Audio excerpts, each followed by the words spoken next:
Hello, everyone, and welcome back to another episode of Up, Download. My name is Sterling Matthew Oliver, and I am joined with my co-host, as always, Jacob Edelman-Dolan. That's me. And yeah, that's you. and we wanted to start something this week. We've been so we spent the last couple weeks talking about the history of video games within our lives, and so now we want to make sure that everybody's updated for some reason as to what's going on with our gaming careers. Yes. And I mean literally gaming careers, not working careers in gaming. Our careers of playing games. Careers of playing games, yes. So, which hopefully there will be an important distinction someday. Yes, hopefully. And so we are, we're going to talk about the games that we've been playing over the last couple of weeks since the last episode, because I talked last episode about how I just finished Half-Life Alyx and stuff, and it's kind of fun to talk about what's been going on lately. So, Jacob, what have you been up to since we last spoke? Oh, good question, Sterling. I'm so happy that you asked. I've been playing My Singing Monsters on my phone. So this is actually when we came up with this topic.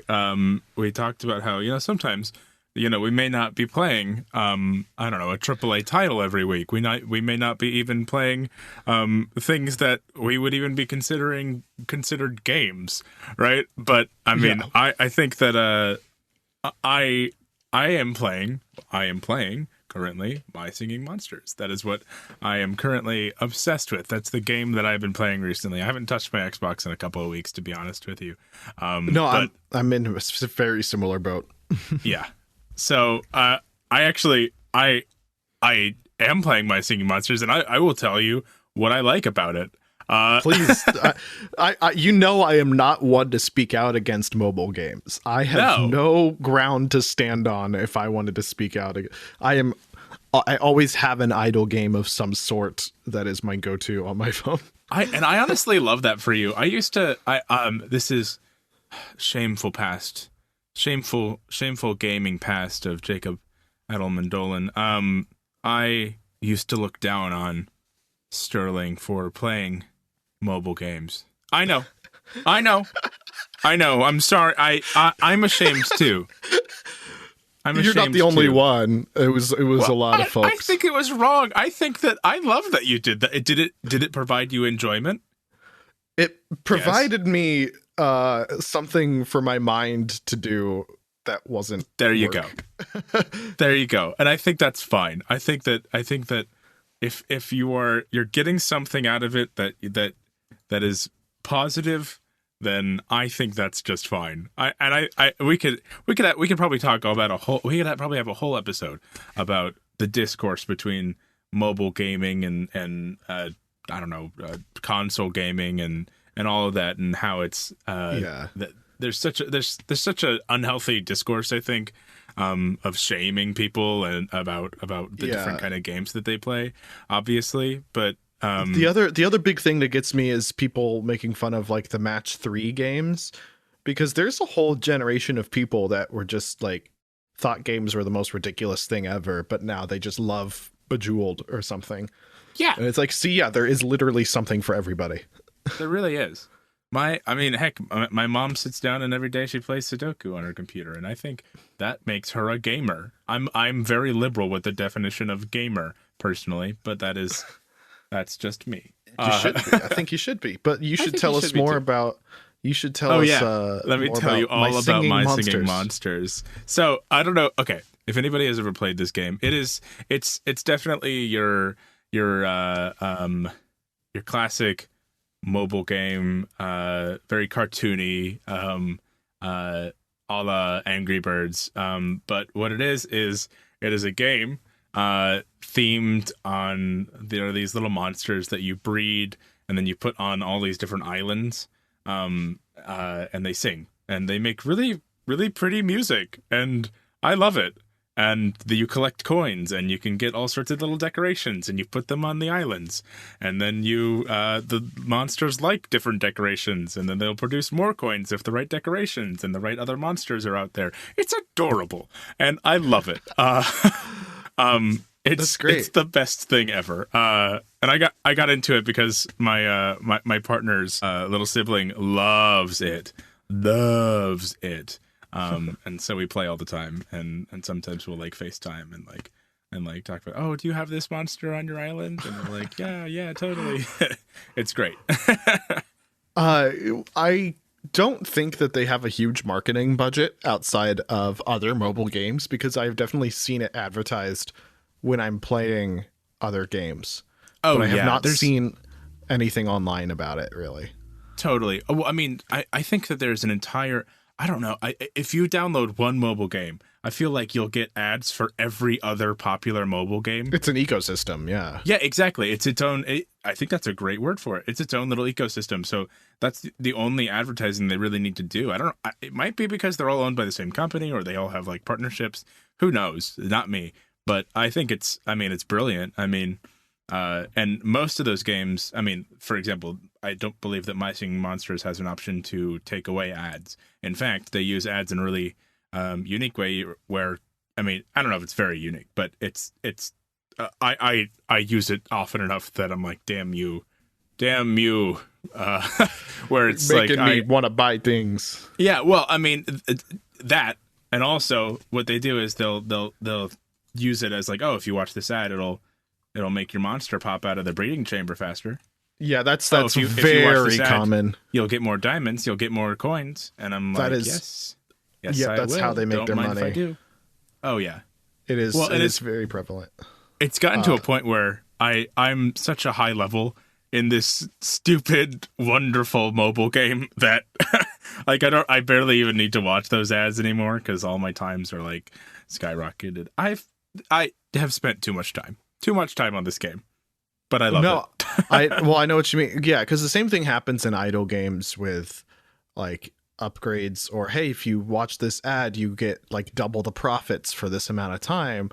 Oh yeah, and stuff. And so I was. That's how they get you. Exactly, yeah. And so I was like constantly. I would like be playing another game, and I would have the idle game up, so I could click start an ad and then just keep playing the other game and just wait for it, and have my phone muted so I like wouldn't hear it. Oh yeah. And so I just don't pay attention to the ads at all. Yeah. I mean, you got to do what you got to do to get that dopamine. That's true, baby. Get that dopamine TM. All right. Are we good? Did we sound cool? I think we sounded cool. Yeah, I think that's going to boost our listenership by at least 500%. Yeah. What if we start calling each other bruh? I think that'll do it too. Yeah. I think there's a huge market of wannabe frat boys listening to gaming podcasts by two random people. I think you're right. Yeah. We just need to tap into it. So, Sterling. Yeah. I've been playing My Singing Monsters. What have you been playing these last few weeks? In a similar vein, I've been doing a whole lot of chess and Sudoku on my phone. But oh, yeah. Outside of chess and Sudoku, I will join you with a seemingly embarrassing game. In fact, this game is why I was late today. Because it was, what was it? We said we were going to record it at an hour, and it was at that hour and 10 minutes that I was like, oh shit. You heard it here first, folks. Sterling Matthew Oliver was late. And then we had 20 minutes of sound issues, and the universe didn't want us to make this podcast today. That's true. But I was playing Bloons Tower Defense 6. What? I love that. What is that? Have you never played Bloons Tower Defense? I have not. What? Oh my god, it's a really cool game. So this was popular. This was one of those games that was like popular on internet pages back in like the 2000s. Oh yeah. I don't think it was a Flash game, but it was like a Flash game. This game basically takes place in a world where there's a war of monkeys versus balloons. And so you play as like some sort of monkey general, I guess you could call it, where you're placing down these different monkey based towers around to pop the balloons with darts. Like one of them literally just throws darts. Are the balloons like characterized, or like are they anthropomorphic? No, not at all. Are they? Not just at all. Simple balloons. Amazing. Yep. Amazing. Yep. That's somehow better. I don't know. I played a lot of it, and then I realized it was just on sale for the Steam winter sale, and so I bought it. And just yesterday, they put out a new map, and it is really hard. And I was trying really hard to beat this map, and I lost track of time. But the thing of substance that I have been doing, well, I started going back through a couple old Half-Life games. I've been playing a little bit more Hades, been playing a little bit of Scott Pilgrim versus the World. Like I've been like doing tiny things, but I just started the Medium. And Medium. So tell me all about this, because I have no idea what this game is, and I am out of the loop. Yeah, so what is this game? As soon as we're done today, we're going to finish recording. I'm going to edit for a bit, and I'm going to be playing more Medium immediately because it is really fun. It works really well. I have the Xbox Series X. That's what I've been playing it on, and it works really well on there. Though I have heard some complaints of frame rate issues on some PCs on lower tier consoles. I don't know. I haven't like looked to see myself how bad it is. I don't think it's Cyberpunk bad, but at least on my Series X, it is so much fun. You play as a medium who has this weird ability to kind of be in two worlds at once. And so every environment you play has this like other like death realm version of it. I don't actually know what it's called, this other world. But it's like all the geometry is the exact same. It's just there's very obvious differences in how it's constructed. And got it. And she has the ability to like have an out of body experience where she can just travel in this other world for a bit, but it's a single player split screen game is what it is. Yeah. And so it's not always split screen. Sometimes it's usually just the material world, except for some puzzles. And then sometimes, very rarely, so far, I'm only 30 or 45 minutes in, it's only the material world. I see. Not, sorry, not, I already said material world. It's sometimes just the ghost world. Got it. And so there's these puzzles that you have to complete, because when you're in the ghost world, you can like channel this spirit energy and use it as like magic. Got it. Okay. In the material world, you're just you. All right. That's very creative. I can already imagine the applications here. That's very interesting. I was going to say, I mean, this is obviously, I mean, they're very, very different mechanics, but I think that kind of reminds me of the potential that we saw with like Portal. Yep, that was exactly what I was thinking. Solving game. Yeah, that's what you were thinking. It's like Portal 2 co-op mode, but as a single player experience. Interesting. I love that. Because of that out of body ability where you can sometimes just go move around in this other world for a little bit, but you can't go too long, otherwise you become become too immersed in that world, it's a too weird ghostly thing. It hasn't happened to me yet, so I don't exactly know what happens if you spend too much time doing that. But no, the story is incredible so far. The animations are all great. It does the Resident Evil thing of having the locked cameras, except they do some really cool stuff with it. I'm not a huge fan of it just because movement gets really difficult, and like perception of distances is really difficult with that. But luckily there's not a whole lot. It's not like an action game, so perception of distances being bad just means you embarrassingly walk into a wall every now and then or something. But it does some really cool stuff. Like I distinctly remember during the prologue, there's a moment where the camera moves inside of this stairwell and you start walking down the stairs. And as you walk down the stairs, the camera pans up ahead of you and then tilts down and just falls down behind you like a dolly cam, like in a TV show. Oh yeah. And I'm like, that's a really smart thing to do with the locked camera technique. I doubt they're the first people to do it, but I've just never seen it before. Well, yeah, that's very interesting. I feel like, gosh, with the advent of I guess heavily narrative games, we've seen such a cross between like filmmaking techniques and game development. This is something I think about a lot, actually. Which, like, you know, I mean, back in the day, I mean, you had your first person shooter, and he walked around shooting people. You're Doom, right? But now we have like really creative, especially when it comes to cutscenes, obviously, because those are just mini movies, of course. But I mean, the way that sometimes, you know, game developers implement like real, I don't know, camera angles in games, point of view in games. I just think it's the coolest thing. I just think it's the coolest thing. I don't know if there are just a whole bunch of like filmmakers who are also working on video games out there, or if there are just game developers who are just smart and know things like that. But it's just great. I love it. I feel like the reason that that's the case is that film gets studied a lot across multiple art disciplines, because we had a lot of film studies happening. Like, it wasn't required as theater students, but it was like a very prevalent thing to be studying film. And like even music students will study film because of film composing and film music.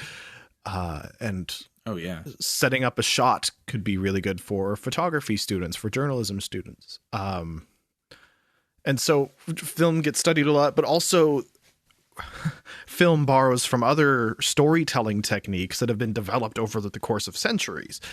It all starts like going all the way back to like Greek and Roman theater when we have people figuring out how to stage things so that they aesthetically look beautiful, and figuring out literary techniques that work well. And those have just been expanded on up until we got film and television. And then film and television took the world of theater and said, all right, this is how we present it in this new way. And so now video games, being like less than half a century old, is... I don't think I'm wrong in saying that, right? Because no, I don't think you're. I think that's that makes sense. Yeah, I watch a lot of video game history, but I never remember specific years on things. But it's if it's not less than 50 years old, it is right around 50 years old. And so we're still kind of learning. Because remember, like from 1920 to 1970, film overwent so many changes. Absolutely. In style. Dramatic. I mean, we had so many. We had like 8 different movements happen during that time, maybe more. You know, totally. And so now we're going through the same thing with games, where we're taking the same literary techniques, and we start off with some concepts from film, a few concepts from film, and we're figuring out what works, what doesn't work, and really creating it. And just now, I think especially with VR, we're figuring out how to make it its own bubble of storytelling. It's figure out like, okay, because this is a game, we don't need to do these things that we would need to do in other areas. That's such a good point. Also, oh my gosh, it's just occurring to me. There's excuse me. There is definitely a mimicked kind of movement in gaming and game development that probably aligns really well with the auteur theory. That is film. A very good point. Yeah, there really is. Like, I mean, look at people are obsessed with specific game developers, and even more specifically, like a person. Look at like Hideo Kojima, right? Toby Fox. the gentleman who makes Dark Souls, is it oh shoot, I'm forgetting his name.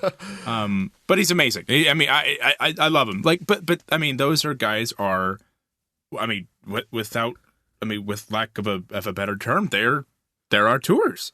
Without absolutely, absolutely. You know?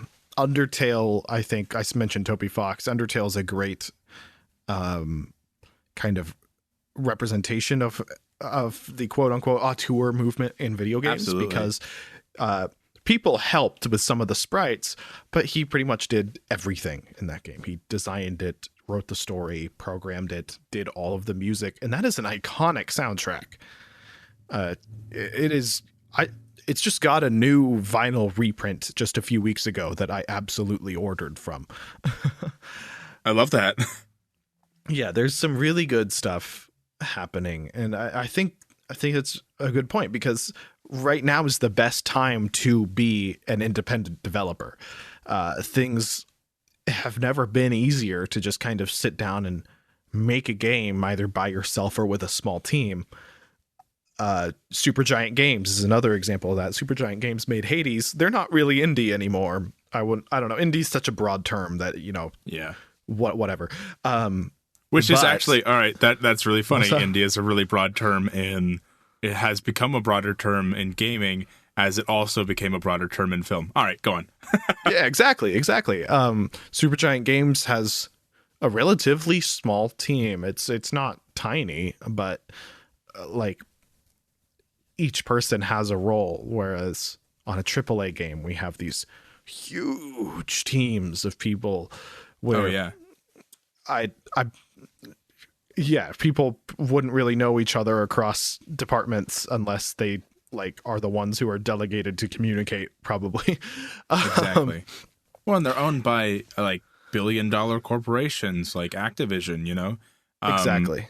And okay, I think that Activision is a billion-dollar corporation. Someone will correct me if I'm wrong. I think that they are, though, right? Like, very. It doesn't even matter if they're not, because they're like, in terms of perspective, they might as well be. Like, they got so much. Here's an easier one that I can definitely say is billion-dollar. Microsoft, right? Oh, like, yes. Or Sony, right? And they're owned by these individual gaming developers. Are owned by these large umbrella companies that are going to provide so much funding, but also a lot of oversight, and so it limits the kind of freedom. That's why you see so much. I don't know, with Toby Fox, for example, right? Like, I mean, Undertale became one of the most beloved games of all time. So I think that there are lists that have it on the best game of all time. Like number one. Oh, absolutely. There are people. I don't know if I agree with that, but I think it's because it's because of that whole auteur indie feel that people have such a deeper connection to it. Because also, there are a lot of people that love things just because of how personal it is. Yeah. Oh, I think that's a really good point. I have never played Undertale. I know. I actually plan on playing Undertale really soon, just because I don't know. You should stream it. I should stream it. I've never streamed anything, ladies and gentlemen. If you end up getting a Switch, I have the Switch Special Edition. And so I have a physical copy of it, basically. Is the good part. But it also came with a little necklace that plays one of the game's central melodies on a little tiny music box inside of it.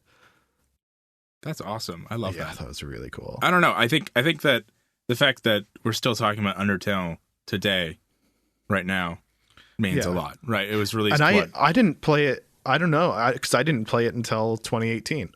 I got in very late on the swing of Undertale. I want to say. Go ahead. I want to say it was like 2015 or 2016, probably. I recently watched a Super Eye Patch Wolf video about Undertale, which he has made, I believe, Undertale videos, or at least maybe one before. But he made this whole video essay about its like effect on like the internet and the internet's effect on it. And it's really great. Everybody, go check out that video because it's fantastic. Watch anything Super Eye Patch Wolf. I will shamelessly plug him. He is my favorite YouTuber. We should post a tweet about it when the episode goes out. Yes, especially so I also remembered to go watch it. Yes.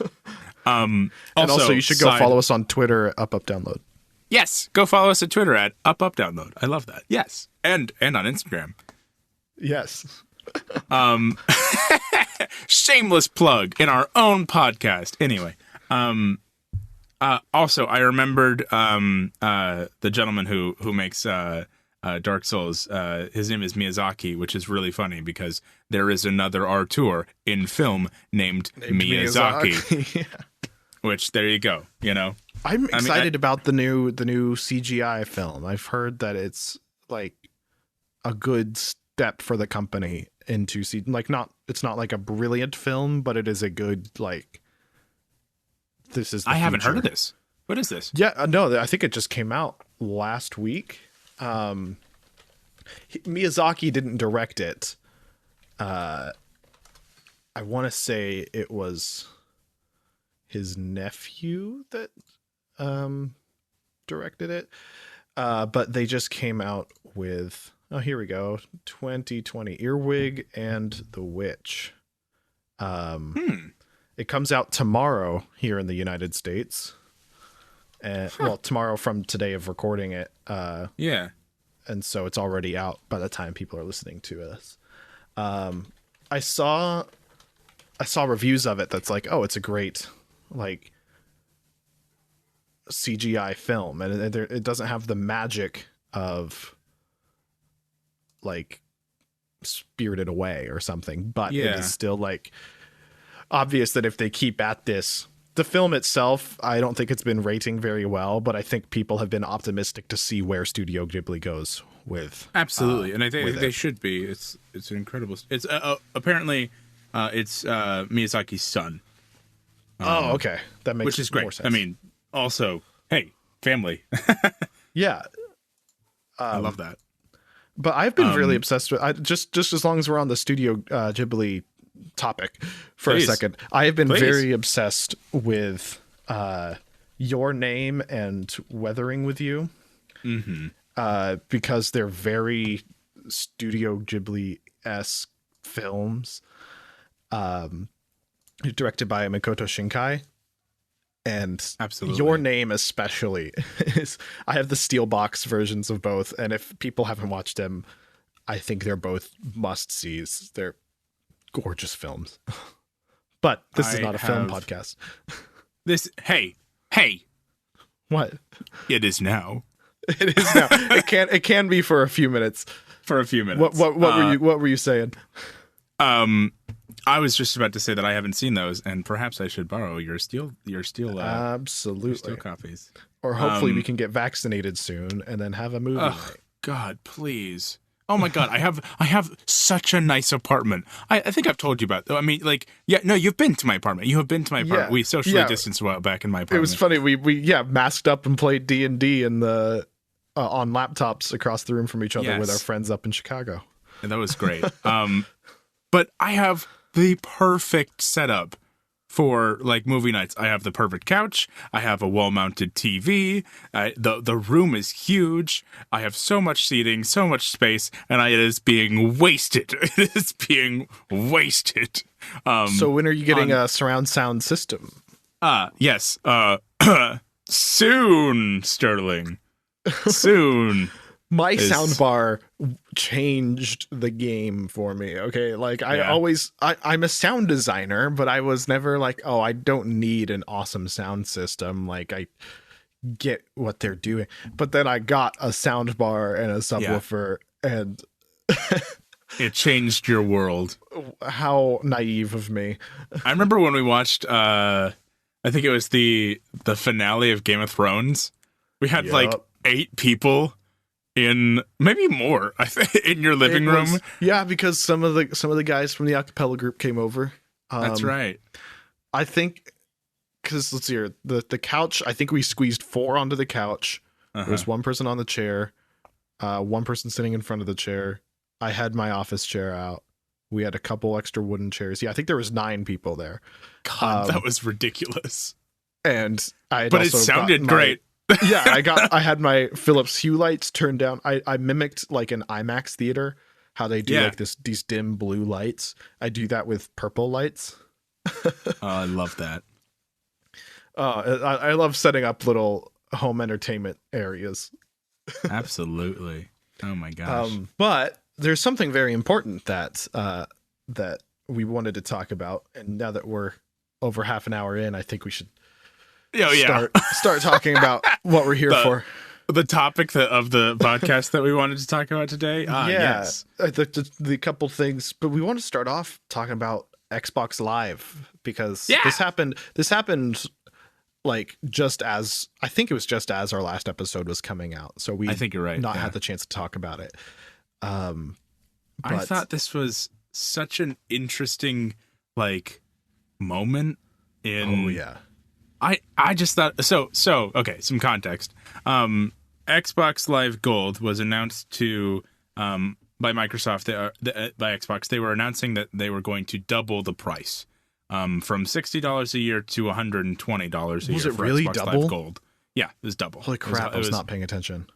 And so they announced that they were going to do that, and everyone in the world said, "Hey, that's bullshit."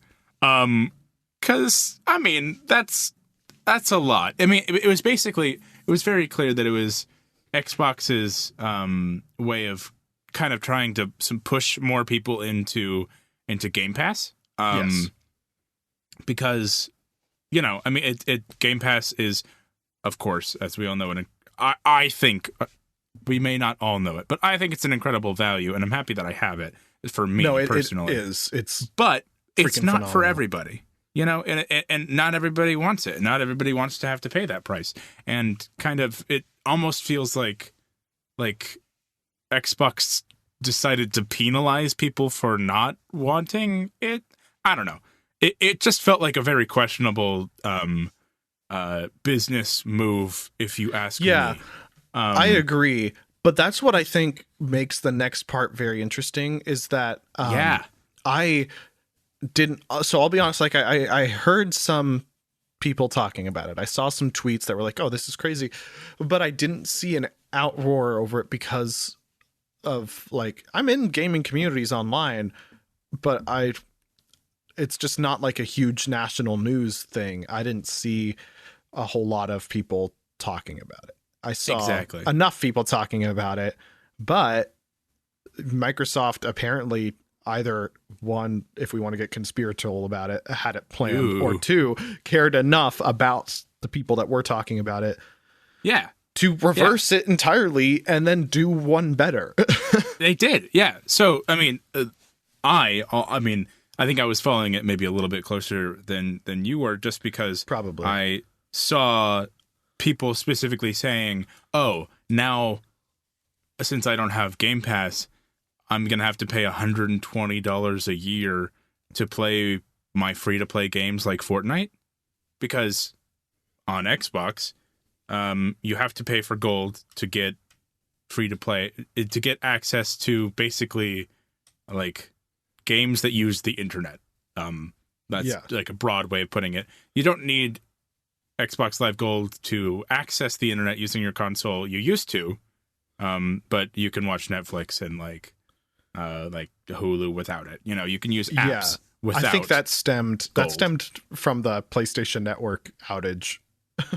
I think you're right. Because a few like a week after that started, they had pushed out updates that are like, all right, here, we're letting you at least use the Netflix, Hulu, all that stuff without God, we should talk about that sometime. We should. But what ended up happening was, so people were saying like, "Oh, now I have to pay $120 a year to play Fortnite. This is garbage, Xbox." Right? And Xbox listened. They listened, and they said, "Okay," you know, they reversed the pricing, so it's still going to remain $60 a year for Xbox Live Gold. And they are apparently according to the press release, they're going to they're going to make free-to-play games not require Xbox Live Gold. So you won't have to pay anything to play your Fortnites or your Apex Legends or any free-to-play multiplayer game, which is pretty big for Xbox since it is a huge. reversal, of course. It's a reversal, and it's got to be a lot of revenue because how many people just play Fortnite or Apex Legends or Warzone? How many people just do Battle Royale? So many. A ton. Yeah. Absolutely. It's beautiful. It is. I think it's a great move, especially from Xbox, and I'm really happy that they decided to do it. Especially considering that gaming is an expensive hobby. There's a lot of people can take it for granted pretty easily, but there's like families that don't get to play a lot because they can't spend the money on it, and they can maybe get a couple, like, because games come out at $60. That's not cheap. A lot. but I mean, because the production time is so huge and the amount you get out of it is so much more than other things that it kind of makes sense. Yeah, but I think it so is too. It's expensive enough that some people can't really get their hands on a lot of the latest releases, which is another reason Game Pass is freaking awesome. But it's and so I think that's probably why Microsoft listened was they're already very conscientious about that. It seems like the people that run the gaming division actually care about getting more people into the gaming ecosystem rather than trying to make even more money, which, I mean, obviously their end goal is to make money. They're not skirting that entirely, because otherwise, everything would be free. But but they're definitely doing their best. Microsoft also kind of leads accessibility pretty often. They put out a lot of peripherals that are good for getting new people in that have been locked out of gaming for some disability reason. That's true. That's definitely true. So there's a lot you can praise. There's a lot you can talk down to Microsoft on. There's a lot of things. But there's a lot that you can praise them on when it comes to getting people involved in video games. They definitely want people to play the games that they have on their system. That's for sure. Absolutely. Mm-hmm.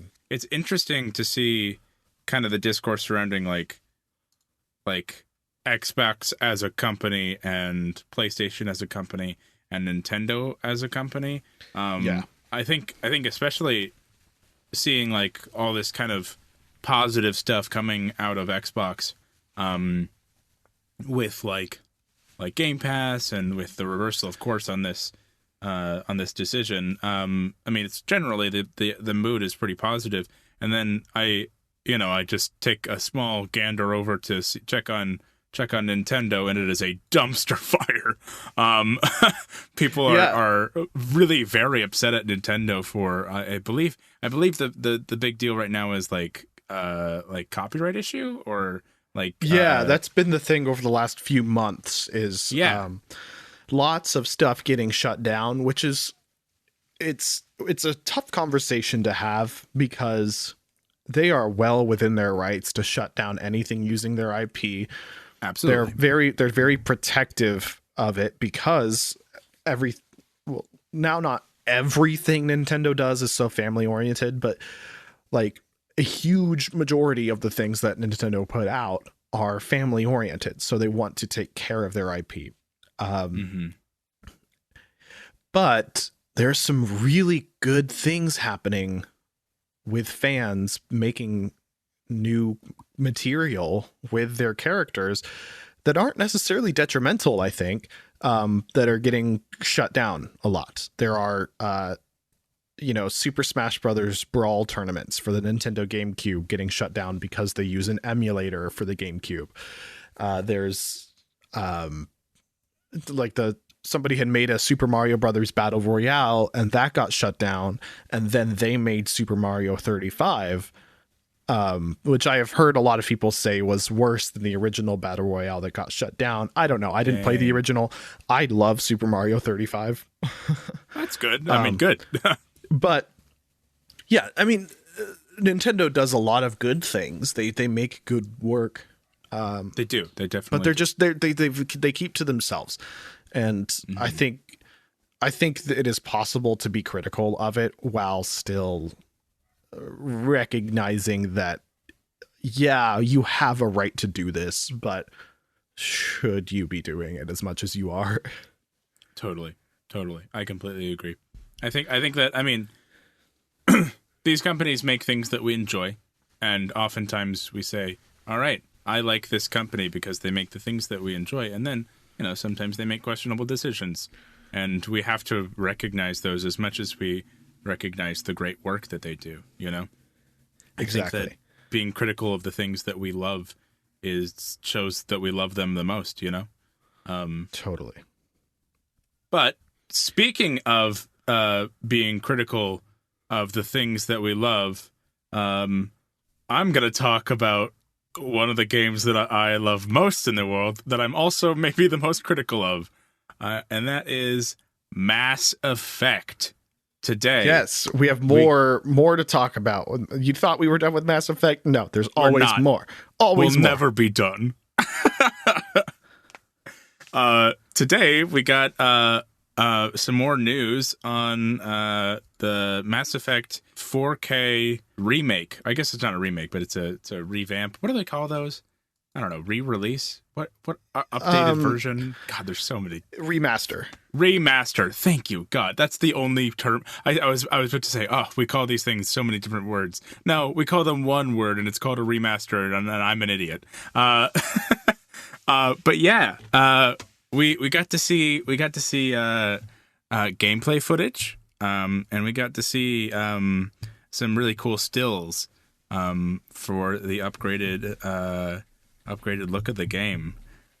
Yeah, I have seen that this is news that has come out today. But I woke up, I swung by the vet to pick up some medicine. I came back home and played a round of Hades and took a nap, woke up, and now I'm doing this. So I have not seen anything about the new Mass Effect stuff. So you should absolutely talk as detailed as you want about it, because I'm excited to hear about it. Yeah, so I actually I think we could have a whole episode about the relationship between EA and BioWare and its effect on its games, BioWare's games. And I think the news that has come out about BioWare is really sounds really intense over the last few years. The company's gone through a lot, but I'm still very much in love with their games. And so it's interesting to see what people are saying about the Legendary Edition and some of the visuals. So, for example, I mean, I saw people kind of critiquing a visual from the new trailer versus the old game, and they were saying, "Oh, I mean, this looks worse somehow." And I think it was kind of maybe a little bit edited. It kind of looked a little bit like it was just kind of a bad shot, and the two shots that they were comparing might not have actually been the exact same, etc. Right? But there is some validity, I think, to the conversation about, if we're gonna have 4K incredible remasters of classic games, they should look good, right? They should look the way that we want them to. They shouldn't just, have a higher graphics output or just some smoothed over cell shading. Or whatever. They should look the way that, it should take some artistry to make the remaster as much as it should take to make the original game. I think it is really just a visual update, but maybe I'm expecting too much. I think we can equate it to Broadway musicals and other people trying to produce those same musicals. Not a lot of people will get that comparison, but it's like, yeah, you shouldn't just like, there are people that will sit down, find a bootleg and just try and copy the show one for one, within their budget, of course. But it's like, no, try to do something new with it. With musicals, there's often not a lot of space to wiggle around, unless you get really bold. And so it's not a perfect one-to-one metaphor, but I think it's similar. It's like people recreating the game should look at it, should look at what made it great, and then recreate it. And there's different recreations, so there's different things. It's like there's direct ports and then there's remasters. Yeah, it's when you're remastering something, when you are literally recreating the game. Figure out what made it good. Don't just change things to make things cool or new. Yeah. See if there's a reason behind it. Yeah.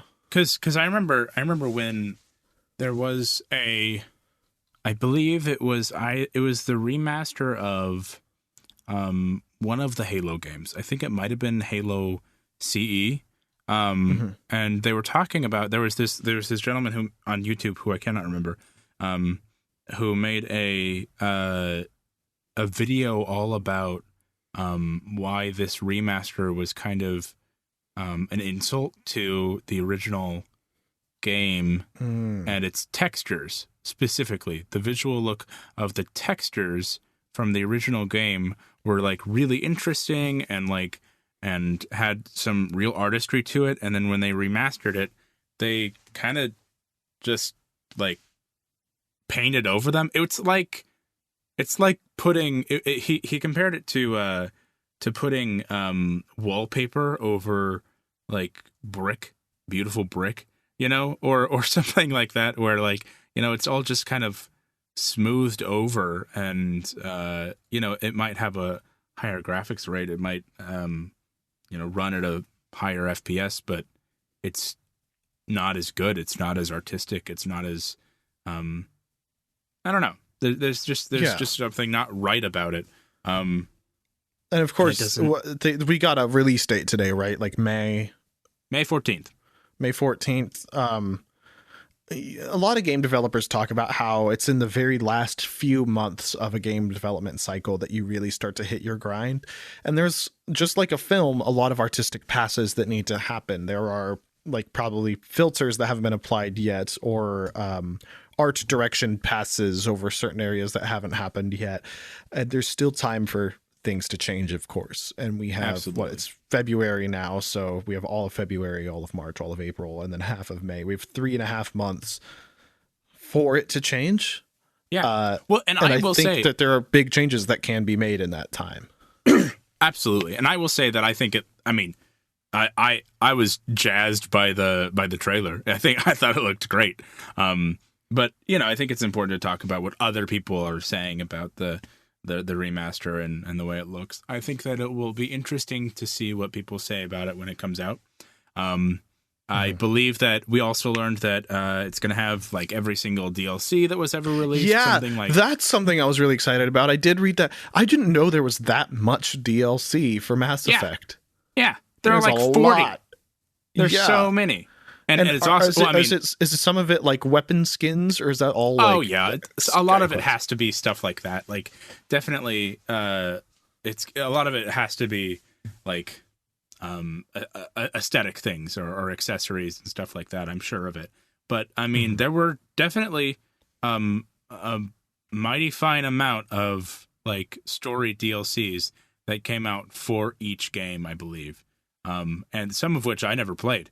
There were companions. A lot of them added companions to your squad, right? And there are companions that I never met because I never played those DLCs, and I'm pumped about it. I would love to meet those DLC. I would love to meet those characters and play those side quests and those extra DLC moments. I'm really excited about it. And maybe one day technology will advance far enough that you can meet those DLCs. Yes. Yes. We've got a few minutes left. Before we wrap up, I do want to touch on that last... I think we could talk about it more later, but I do want to touch on the last subject that we wanted to briefly speak on, which was Yes. we just spent a lot of time talking about our past with games. And there's a lot of great stuff coming out, especially now that we're in the new generation. And so I just want to just real quick, let's talk about for last few minutes, what is, besides Mass Effect, a game or two that you are looking forward to, whether this year or something is coming in the generation or something. Absolutely. Do you want to start us out with that, Sterling? Because I can start us off. I definitely have some, but yeah. Tell me what you're looking forward to, because I'm actually very interested. Yeah, so there's a lot. Well, I haven't gotten to touch some of the new PS5 stuff yet because I'm waiting until I get a PS5. Mm-hmm. Miles Morales is one I'm very excited to get to. God, I went ahead and let myself play the Pathless on the PS4 since a lot of its design is in the artistic direction and not needing super high-end performance. Oh yeah. But upcoming, one I'm really excited about is Back 4 Blood. I don't know if you heard about this at all. Yeah, like the Left 4 Dead thing. It's weird. It's like Left 4 Dead, and it uses a lot of Left 4 Dead developers, but I don't think it's in the Left 4 Dead universe. Okay, because that's it's really not cool. It's not a Valve title. No. But it's basically a new Left 4 Dead, which I'm very excited about. And then my favorite game publisher, Annapurna Interactive, they have Stray coming out soon for the PS5 as well. Yeah. Which got a lot of love at E3, where you're playing as a stray cat. I don't know much about it, but it looks really cute and really fun. It does look really cute and really fun. I thought it looked adorable. Oh yeah, I think it's coming out in October. I love that. Yeah, but what's up with you?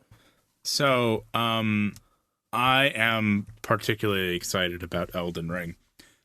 Yes, I'm going to talk a lot about FromSoft on this gaming podcast, just because we need at least one FromSoft expert, except for the fact that he couldn't remember the person that started it. But yes, except for the fact that I couldn't remember the guy's name.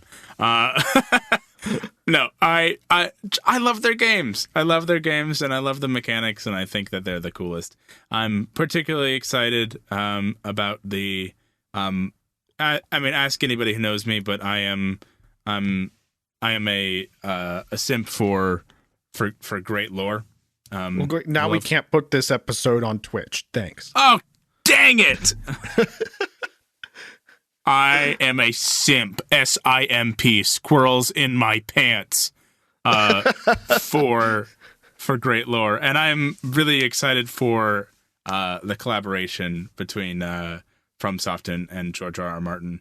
I think that if anybody knows fantasy, it's that guy, and if anybody knows fantasy, it's Miyazaki, and if anybody knows great gameplay, it's those guys over there at FromSoft.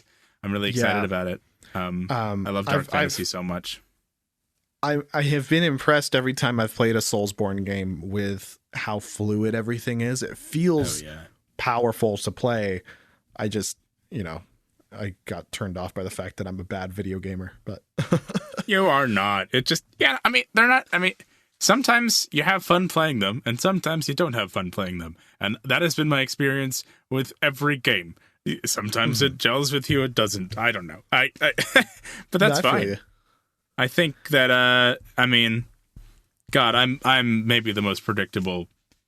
God, I'm the most predictable person you'll ever hear when you talk about gaming. Because the other one I'm really excited about is, yes, you guessed it, Halo Infinite. I had a feeling. Did you? No way. I love, by the way, that the Xbox Series X, the side of the box is a huge image of Master Chief. Oh, it's my like, favorite. I wonder what game was supposed to be a release title for the It's Xbox my Series favorite X. thing. It honestly might be my favorite thing about the Series X is the fact that it didn't release with a Halo game. I think it's so funny. But I'm very excited for when it does come out. I really hope that they keep Craig, the horrible looking